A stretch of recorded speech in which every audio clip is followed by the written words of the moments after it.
စိတ်ဒဏ်ရာဆိုတဲ့ခေါင်းစဉ်အောက်မှာဒီစိတ်ပိုင်းဆိုင်ရာထိန်းချုပ်တာနဲ့တပားသူရဲ့လွတ်လပ်ပိုင်ခွင့်တွေကိုထိပါနှောက်ယှက်တာကအန္တရာယ်ကြီးမားတယ်ဆိုတာကိုဒီဇက်ဝင်ခန်းကနေတဆင့်သတိပြုမိရပါတယ်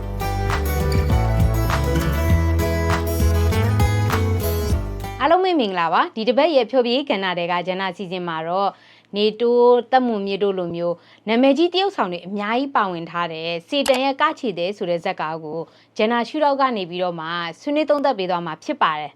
ဆိုတော့ဒီဇက်ကားကတော့မင်းသားကသူငငယ်တုန်းကဒီမိသားစုကြောင့်ရခဲ့တဲ့စိတ်ဒဏ်ရာတွေကိုဖြေတဲ့အနေနဲ့မင်းသမီးကိုသူ့ရဲ့အယုတ်လိုမျိုးသဘောထားပြီးတော့မှနီးမျိုးစုံနဲ့ဒုက္ခပေးပြီးတော့သူ့ရဲ့စိတ်ဒဏ်ရာတွေကိုဖြေသိမ့်နေတာကိုပုံဖော်ထားတာဖြစ်ပါတယ်ဆိုတော့မင်းသမီးအနေနဲ့ကတီးမခံနိုင်တော့ဘဲနဲ့ထွက်ပြေးသွားပေမဲ့နောက်ဆုံးမှာတော့ဒီတနာတဲ့စိတ်ကိုအခြေခံပြီးတော့မှမင်းသားစီကိုပဲပြန်လာတယ်ဆိုတဲ့ပုံစံနဲ့အဆုံးသတ်ထားပါတယ်ဆိုတော့ကျမတို့ပထမဦးဆုံးဇက်ဝင်ခန်းလေးကိုကြည့်ကြရအောင်နော်တင်လာနာပါနေမပေးနိုင်ဘူးလားဟဲ့တွေ့ရငါမနဲ့တန်ရုံးစမရှိတာနေမစောပိတ်တာနေဘာမှထပ်မပြောနဲ့နေအောင်ငါပိုက်နေအောင်ငါဘယ်မှပေးမသွားဘူးနေမတရားဘူးပြောကြိုက်တာပြောငါဘဝမှာလက်လွတ်ဆုံးရှုံးနေရတယ်တိတ်များသွားပြီဟေးအခုချိန်ကစပြီငါပိုင်နဲ့တက်ရှိရောတက်မဲ့ရော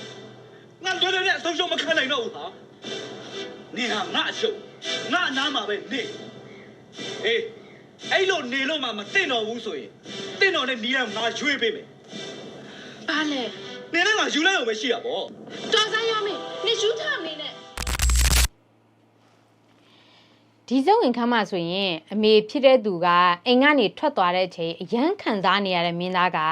အိမ်ကနေထွက်သွားဖို့ပြင်နေတဲ့မင်းသမီးကိုအာနာသုံးပြီးတော့မှပိတ်ပင်တားဆီးနေတယ်လို့ပုံဖော်ထားတာဖြစ်ပါတယ်ဆိုတော့ဒါကိုကြည့်ချင်းအားဖြင့်မင်းသားကမင်းသမီးကိုသူ့ရဲ့လွတ်လပ်ခွင့်နဲ့ကိုယ်ပိုင်ဆုံးဖြတ်ခွင့်တွေကိုလေးစားမှုမရှိဘဲနဲ့သူဖြစ်စေချင်တာကိုတိုက်တွန်းနေတာကိုတွေ့ရပါတယ်ဆိုတော့အခုလိုမျိုးမိသားစုကြောင့်ရတဲ့စိတ်ဒဏ်ရာကိုအကြောင်းပြုတာအပြင်ရှိနေပြီးသားဖိုဝါဒအောက်ကနေပြီးတော့မှလုတ်ပိုက်ခွင့်တွေကြောင့်မို့လို့အမျိုးသားတွေအနေနဲ့ကအားနည်းတယ်လို့ယူဆထားတဲ့အမျိုးသမီးတွေကိုထိန်းချုပ်နေတာကပိုများတာကိုအပြင်လူမှုပတ်ဝန်းကျင်မှာလည်းအများကြီးတွေ့ရပါတယ်စိတ်ဒဏ်ရာဆိုတဲ့ခေါင်းစဉ်အောက်မှာဒီစိတ်ပိုင်းဆိုင်ရာထိန်းချုပ်တာနဲ့တပားသူရဲ့လွတ်လပ်ပိုင်ခွင့်တွေကိုထိပါနှောက်ယှက်တာက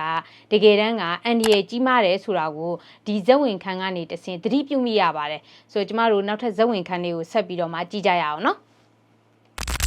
မောင်ရောမင်းကိုလက်ထပ်လိုက်ပါ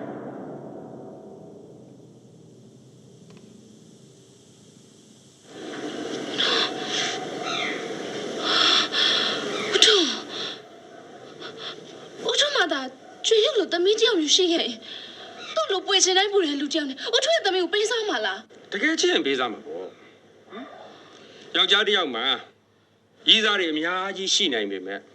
အချစ်ဆိုတာတော့တစ်ခုတည်းရှိတယ်အဲ့ဦးထွန်းပတ်လိုက်ပြီးပြောတာမဟုတ်ဘူးသမီးဒီစကားကိုဦးထွန်းကမောင်ရောမင်းရဲ့အတွင်းစိတ်ကိုနားလဲလို့ပြောတာသူ့မှာကငွေကလွယ်လို့ကြံတာဘာမှမပြည့်စုံရှာဘူးလူတွေသူ့ကိုဂရုစိုက်လာအောင်သူ့မှာရှိတဲ့ငွေတွေကိုပုံပေးပြီးပေါင်းတယ်မင်းကလေးတွေရဲ့ဂရုစိုက်မှုအပေါ်မှာသူတားရတယ်ဒါသူ့အပြစ်မဟုတ်ပါဘူးသမီးမသိဘူးဆိုဒီဇက်ဝင်ခန်းမှာဆိုလို့ရှိရင်လည်းပဲမင်းသမီးအနေနဲ့မင်းသားကိုလက်ထက်ယူသင့်တယ်ဆိုတဲ့အကြောင်းကိုပြောတဲ့အခါမှာ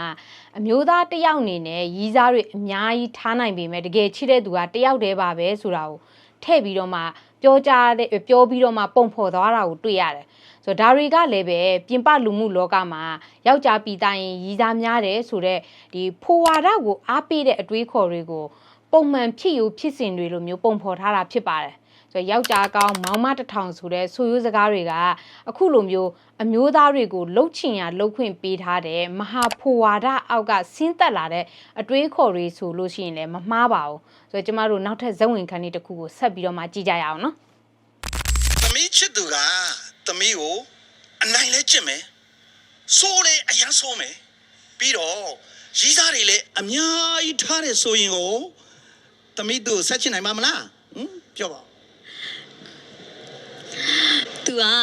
သမီးပေါ်မှာဟိုးငငယ်လေးကနေကအနိုင်ကျင့်နေကြစိုးနေကြလေ သူတခါတလေစိတ်ကောင်းလေးဝင်ပြီးအနိုင်မကျင့်တော့ဘူးမစိုးတော့ဘူးဆိုရင်တော့မှသမီးမှမစားနိုင်မအိမ်နိုင်ဖြစ်နေတာ ဟိုက်